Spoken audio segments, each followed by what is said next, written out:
오늘 말씀을 함께 보시는데 신명기 30장 15절로 20절, 구약성경 310페이지 그리고 311페이지에 기록되어져 있습니다.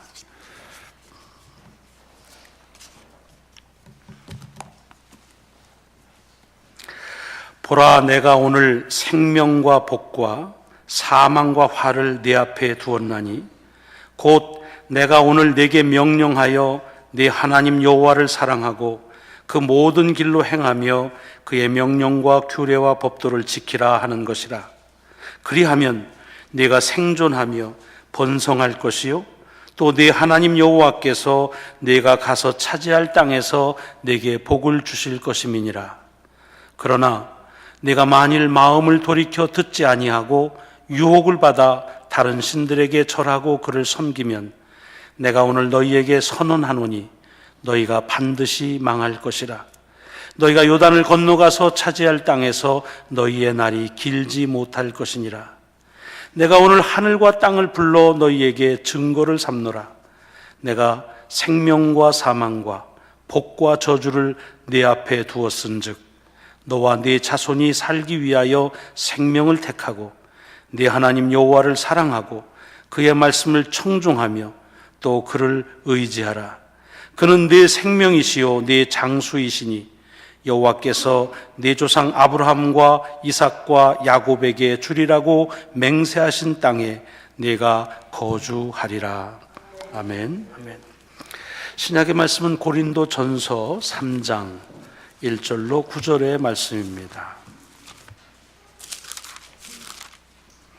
신약성경 265페이지, 266페이지에 있는 고린도전서 3장 1절로 9절의 말씀을 봉독하겠습니다. 형제들아, 내가 신령한 자들을 대함과 같이 너희에게 말할 수 없어서 육신에 속한 자 곧 그리스도 안에서 어린아이들을 대함과 같이 하노라. 내가 너희를 젖으로 먹이고 밥으로 아니하였노니 이는 너희가 감당하지 못하였음이거니와 지금도 못하리라. 너희는 아직도 육신에 속한 자로다. 너희 가운데 시기와 분쟁이 있으니 어찌 육신에 속하여 사람을 따라 행함이 아니리요. 어떤 이는 말하되 나는 바울에게라 하고 다른 이는 나는 아볼로에게라 하니 너희가 육의 사람이 아니리요. 그런즉 아볼로는 무엇이며 바울은 무엇이냐? 그들은 주께서 각각 주신 대로 너희로 하여금 믿게 한 사역자들이니라. 나는 심었고 아볼로는 물을 주었으되 오직 하나님께서 자라나게 하셨나니 그런즉 심는 이나 물 주는 이는 아무것도 아니로되 오직 자라게 하시는 이는 하나님뿐이니라. 심는 이와 물 주는 이는 한 가지이나 각각 자기가 일한 대로 자기의 상을 받으리라. 우리는 하나님의 동역자들이요 너희는 하나님의 밭이요 하나님의 집이니라. 아멘. 아멘. 복음서의 말씀은 마태복음의 말씀 이어서 보시겠습니다. 5장 33절로 37절의 말씀입니다. 마태복음 5장 33절부터 37절의 말씀을 봉독하겠습니다. 또 옛사람에게 말한 바 헛맹세를 하지 말고 네 맹세한 것을 주께 지키라 하였다는 것을 너희가 들었으나 나는 너희에게 이르노니 도무지 맹세하지 말지니 하늘로도 하지 말라 이는 하나님의 보좌임이요 땅으로도 하지 말라 이는 하나님의 발등상임이요 예루살렘으로도 하지 말라 이는 큰 임금의 성임이요 내 머리로도 하지 말라 이는 네가 한 터럭도 희고 검게 할 수 없음이라. 오직 너희 말은 옳다 옳다 아니라 아니라 하라. 이에서 지나는 것은 악으로부터 나느니라. 아멘. 아멘. 하나님의 말씀이 능력임은 깨달아서 알기도 하지만 서로 깨닫지 못하여도 하나님 말씀 자체가 능력이심을 믿으시면서 오늘 봉독한 하나님의 말씀이 여러분을 살아가는 한 주간의 삶의 힘과 능력이 되심을 먼저 축원합니다. 오늘 구약에 있는 말씀은 모세가 사랑하는 이제 40년 동안 광야를 쭉 인도해온 이스라엘 백성들이 이제 얼마 안 있으면 하나님이 지시하신 가나안 땅으로 들어가게 되었는데, 그 가나안 땅에 들어가서 어떻게 살아야 될 것인지에 대한 훈계랄까요? 명령이랄까요? 생활의 규범들에 대한 신앙의 원칙에 대해서 말씀하는 말씀이 이어지고 있습니다. 오늘 본문에 보면은 모세가 이스라엘 백성들에게 너희들 앞에 두 가지의 선택이 있다라고 말합니다. 한쪽은 생명이고 또 한쪽은 죽음이고, 그리고 한쪽은 복이고 한쪽은 화다. 그러므로 어느 것을 택할 것이냐? 생명과 복을 택하려고 하면 하나님의 말씀을 청종하고 하나님을 의지하고 하나님을 사랑해라.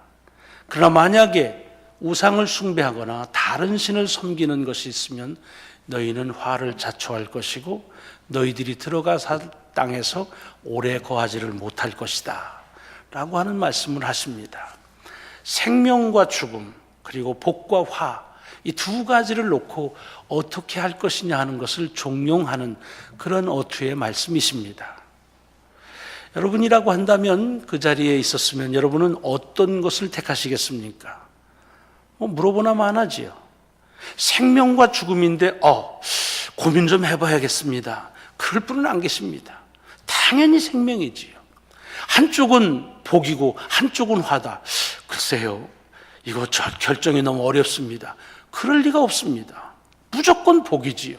화를 택하면서 그렇게 선택할 사람은 아무도 없습니다. 이스라엘 백성들도 그랬습니다. 하나님께서 주는 생명과 그리고 하나님이 주는 복이 있다고 하니까 그것을 택해서 하나님의 말씀을 청종하고 말씀을 의지하고 하나님을 사랑하겠습니다 라고 결단했고 맹세하고, 그리고서 가나안 땅에 들어가는 장면이 이어집니다.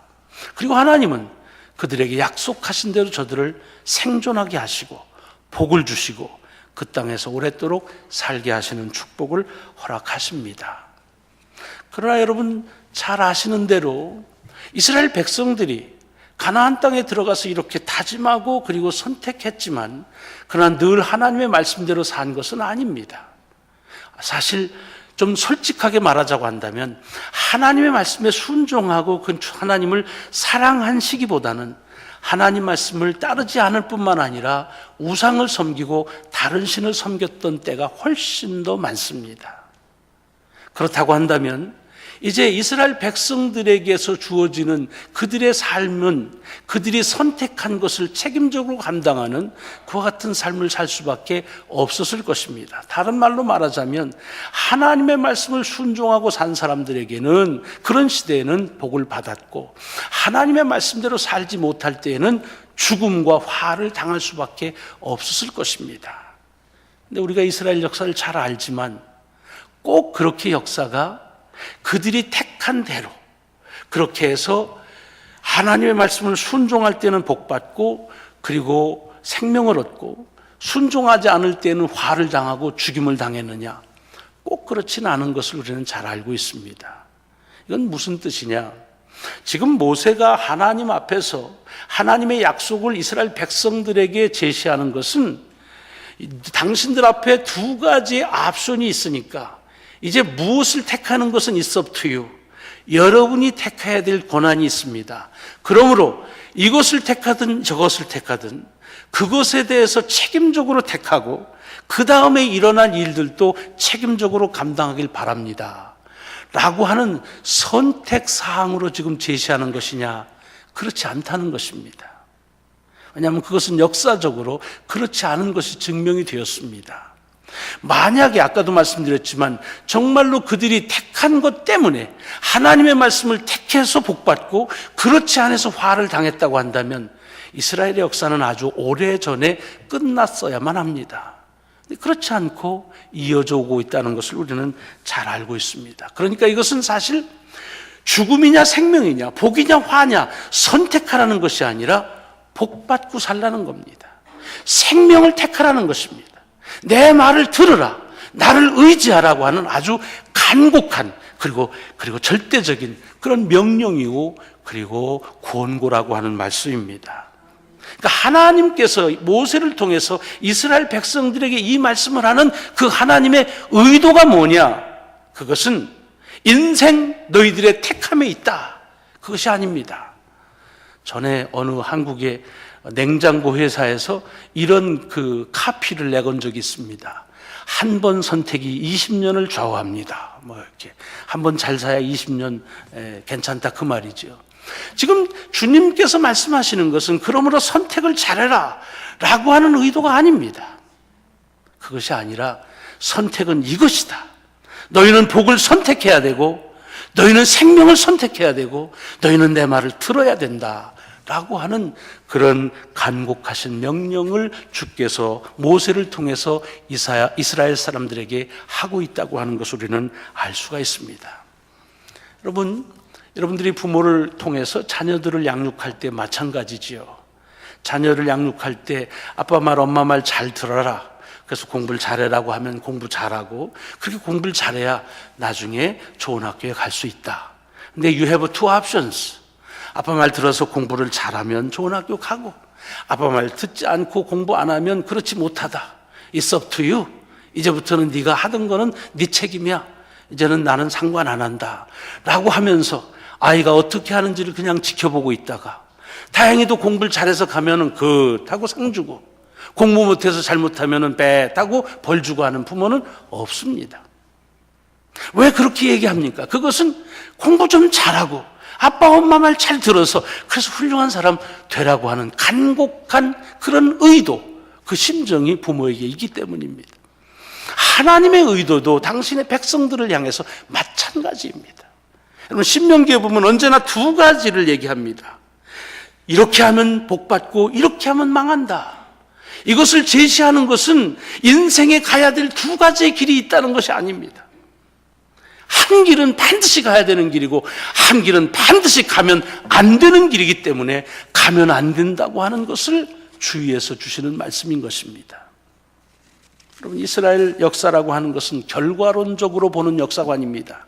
쉽게 말하자면 바벨론에 의해서 패망한 다음에 하나님의 축복과 약속 속에서 시작한 우리가 어떻게 하다 이렇게 망했는가 하는 것을 통해서 지나간 역사를 다시 보고 기록한 것이 사무엘 상하, 열왕기 상하, 역대기 상하 이스라엘 역사입니다. 그리고 봤더니 딱 기준이 하나더라고요. 그 기준이 뭐냐? 하나님의 말씀에 순종한 시대는 복을 받았고 하나님의 말씀에 불순종한 시대는 복을 받지를 못하고 화를 당했다는 겁니다. 그래서 어떻게 합니까? 에스라나 느헤미야 같은 사람들은 바벨론 포로에서 다시 회복이 되고 나서 아주 강력한 그리고 아주 단호한 그런 결단과 맹세를 하지요. 그러므로 이제부터는 우리가 하나님의 말씀을 말씀 그대로 지키자 해서 어느 정도 하냐면 사람의 관계를 정리하는데요, 가장 정리하기 어려운 가족조차도 하나님의 말씀에 순수한 유대인의 혈통이 아니면 그냥 고향으로 돌려보내는, 가족을 파괴시키면서까지도 하나님의 말씀을 잘 지켜보자는 그런 맹세를 합니다. 왜냐? 하나님이 보니까 복을 주셨던 때 그것은 말씀을 잘 들었을 때이고 듣지 않았을 때는 화를 당했다고 하는 것 때문에 그렇습니다. 표면상으로는 그렇습니다. 그러나 사실 여러분들이 이 이스라엘 역사를 성경 속에 기록된 것만 자세히 보시더라도 정말로 이스라엘 백성들이 축복받은 시대는 그들이 하나님의 말씀에 모두가 다 순종했기 때문만은 아닌 것을 볼 수 있습니다. 또 마찬가지로 하나님의 말씀에 불순종했을 때마다 화를 당하고 그리고 저주를 당하고 벌을 당했느냐? 꼭 그렇지는 않습니다. 오히려 저들이 하나님의 은혜와 축복 가운데 살았던 것은 그들이 하나님의 말씀에 순종했기 때문에 그 선택의 결과로 산 것이 아니라 사실은 부족하고 불순종하고 오만하고 잊어버리고 교만했을지라도 하나님께서 당신의 백성을 복되게 하시겠다고 마음 잡수신 그 의도 때문에, 그 하나님의 의도 때문에 하나님의 축복 가운데 살았던 것을 부인할 수가 없습니다. 왜냐하면 만약에 그들의 선택의 결과로 해서 복을 받고 저주를 받는다면 이스라엘 역사는 아까도 말씀드렸지만 벌써 끝나야 됩니다. 물론 이스라엘 역사에 하나님의 말씀에 순종해서 복받은 시절이 전혀 없었던 것은 아닙니다. 그러나 그런 시대는 정말 얼마 되지 않습니다.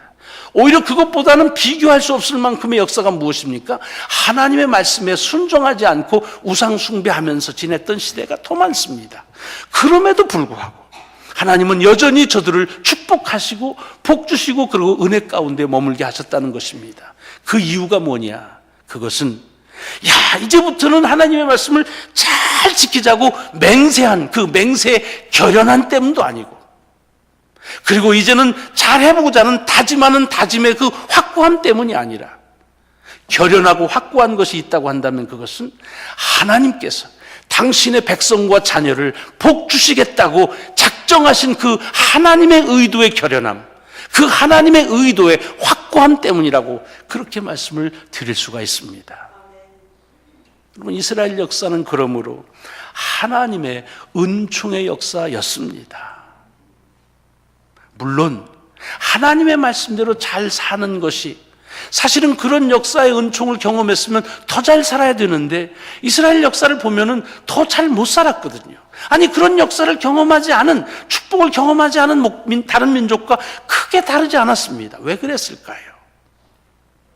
왜 그랬는가? 사실은요, 하나님께서 저들의 잘못을 용서하시고 다시 기회를 주시고 그들의 오만함을 다시 회복시키시고 그래서 복 주시는 이 하나님의 은혜가 오히려 저들을 요즘 말로 하면 스포일시키고, 그래서 하나님의 은혜에 대해서 감사하는 것보다는, 하나님의 징계에 대해서 무서워하는 것보다는, 하나님이야 우리가 잘못했다 그러면은 늘 용서해 주셨고, 그리고 또 잘못했다 그러면 되지 우리 죄업은 잘못하는 거고 하나님 죄업은 용서하시는 거고, 우리는 우리 일하고 하나님은 하나님 일하고 그렇게 사는 거지.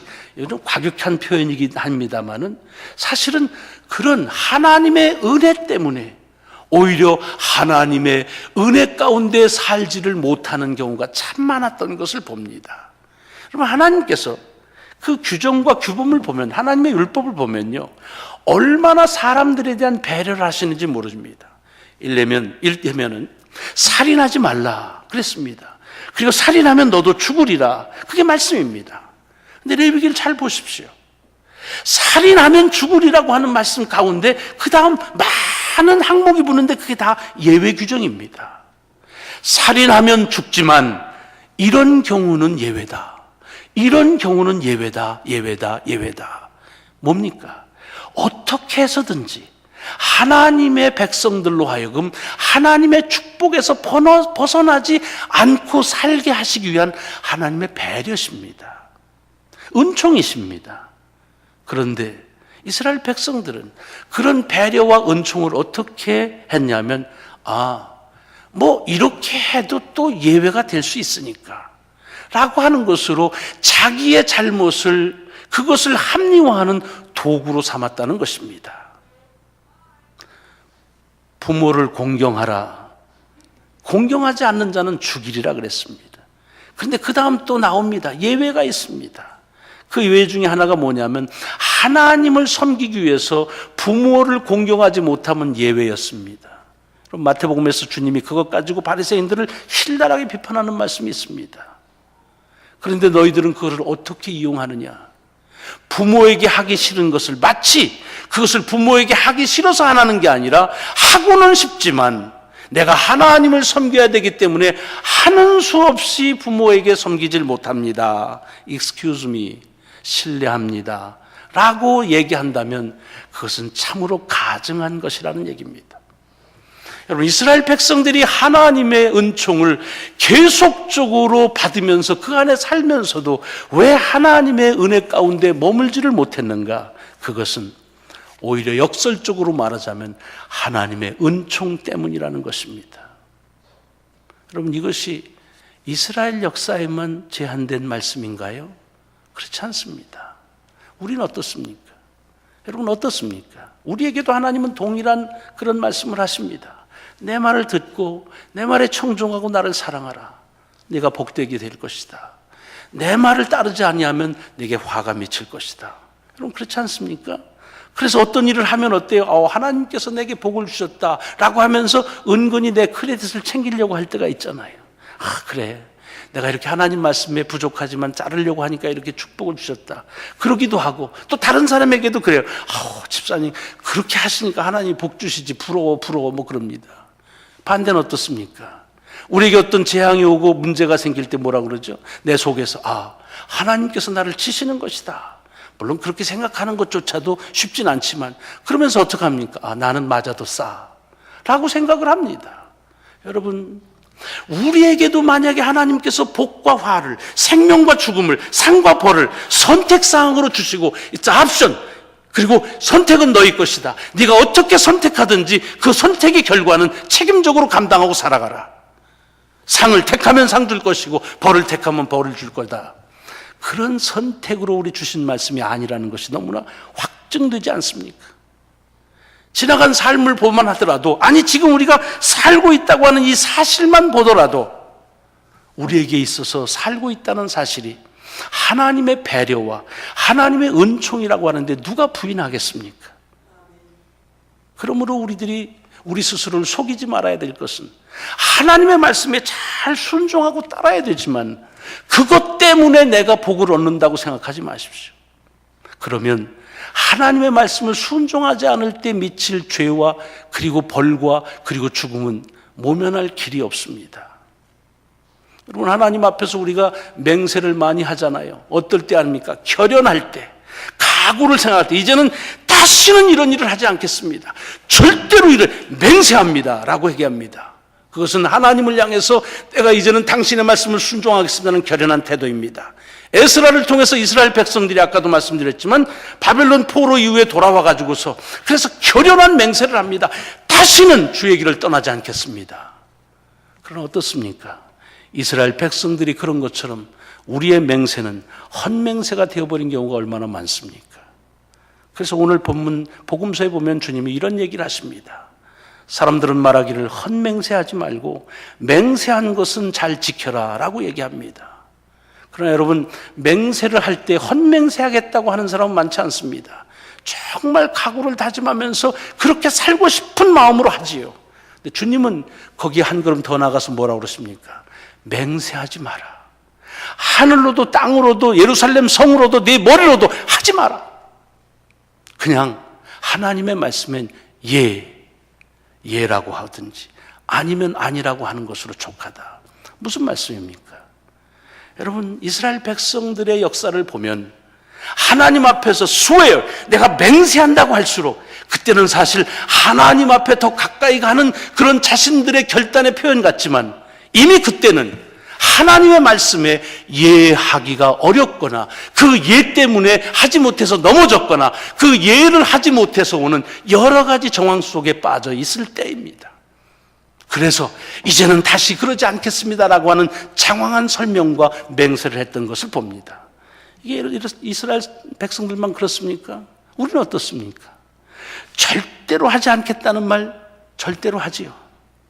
다시는 안 하겠다는 말들 다시 하는 경우가 참 많습니다. 그러므로 하나님께서는 지금도 여전히 우리를 돌보실 때 우리가 어떻게 하나님께 리스폰스 하느냐 하는 것 가지고서 그것을 가지고서 카운트 하시는 것은 아닙니다. 물론 무시한다는 말이 아닙니다. 그렇게 순종할 때 얼마나 기쁘시겠습니까마는 그러나 그렇게 살지 못한다고 해서 우리가 맹세한 것, 그 맹세를 가지고 우리를 치신다면 우리도 사실 지금 살 수가 없는 것입니다. 근데 왜 우리가 살고 있습니까? 그것은 하나님의 전적인 은혜입니다. 좀 못해도 그래도 잘해보라고 예하고 다시 못할 걸 알면서도 그래도 내 말을 들으라고 하면 예라고 말하는 것을 그것을 귀히 여기면서 그래 다시 잘해봐라 라고 하는 그와 같은 마음, 그것이 하나님의 심정, 하나님의 우리를 향한 의도라고 하는 것입니다. 바울은 고린도전서에서 똑같이 동일한 말씀을 하십니다. 고린도 교회 교인들이 하나님의 은혜를 받아서 삽니다. 너무나 하나님의 축복받은 것이 감사합니다. 그래서 자기를 은혜를 주셨던 그 바울로가 그 케바가 너무 소중합니다. 그러다 보니까 그만 그들 사이에서 갈등이 생기고 분열이 생겼습니다. 그때 바울이 그들을 향해서 외치는 겁니다. 너희들에게 복음을 전한 그 사람들이 귀한 것, 감사한 것, 옳은 것이다. 그러나 그들은 복음을 전했을 뿐이지 그들이 복음 자신이 아니라는 것입니다. 그들은 하나님의 축복을 전했을 뿐이지 그 축복은 하나님 자신에게서부터 비롯된다고 하는 것을 예로 들어 얘기하는 겁니다. 나는 심었고 아볼로는 물을 주었을 뿐이지만 자라게 하시는 것은 심었다고 물 줬다고 하는 것이라 온전한 하나님의 주권적인 역사다. 무엇을 말합니까? 잘 심어야지요. 물 잘 줘야지요.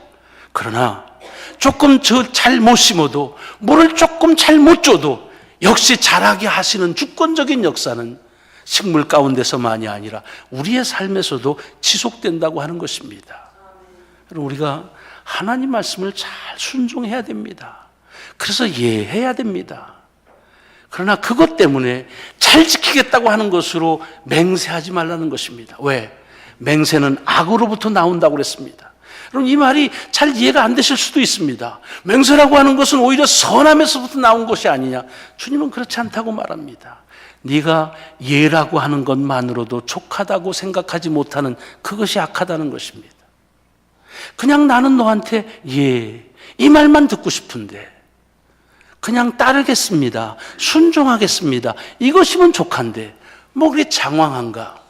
네가 잘 못 지키겠구나. 그러므로 맹세하지 말고 예는 예로 족하다고 하는 얘기입니다. 물론 주님의 말씀도 예, 아니오의 두 앞순이 있으니까 네가 예라고 하면 복받고 아니오라고 하면 저주받는다는 말이 아니지요. 예라고 해라는 말입니다. 예라고만 하면 그러면 내가 너를 복되게 하리라고 하는 주의 귀하신 의도를 다시 주님을 통해서 우리에게 주십니다. 또 한 주간을 시작합니다. 하나님의 말씀에 순종하셔야지요. 아마 그러시겠다고 작정하실 것입니다. 맹세하실 수도 있습니다. 그러나 우리가 오늘 본문을 통해서 주는 것은 그냥 하나님의 말씀에 순종하기를 원하십니까? 라는 말음에 예라고 그냥 순전한 마음으로 대답하기를, 그리고 그 대답을 주님은 원하신다는 겁니다. 물론 그렇게 대답해도 쓰러지겠지요. 불순종하겠지요. 그러나 그때마다 주님 앞에 송구한 마음을 가지고 다시 하나님 말씀에 예하기만 하면은 주님은 우리의 삶을 당신의 은혜 가운데서 이어져 가게 하신다고 하는 것입니다. 물론 이런 하나님의 은혜를 이용하시면 안 됩니다. 우리에게도 이런 하나님의 은혜에 대한 것이 너무 값싸게, 그냥 하나님은 은혜는 그냥 무조건적으로 주어지는 것이냐 생각해서 오히려 우리들의 신앙에 해야 될 바를 하지 못하는 그런 모습이 많이 보입니다. 그래서 보네퍼라고 하는 신학자는 뭐라고 그랬습니까? 하나님의 은혜는 값으로 따져서 지불할 수 없는 프라이슬레스인데 왜 자꾸만 값싼 취한 은혜로 전락시키는가? 하나님의 너무나 귀한 은혜를 받아서 산다고 하는 그 사실 자체가, 아니 지난 한 주간 동안 이렇게 지루할 수밖에 없는가 할 정도로 신실하신 하나님의 은혜에 살고 있다고 한다면 그것은 다분히 내 말씀의 순종과 그 순종의 여부에 따라서가 아니라 하나님의 축복하시겠다는 그 하나님의 의도의 결연함 때문이라는 사실을 믿으시고 감사하는 삶을 이어가는 저와 여러분이 되시기를 주의 이름으로 축원합니다.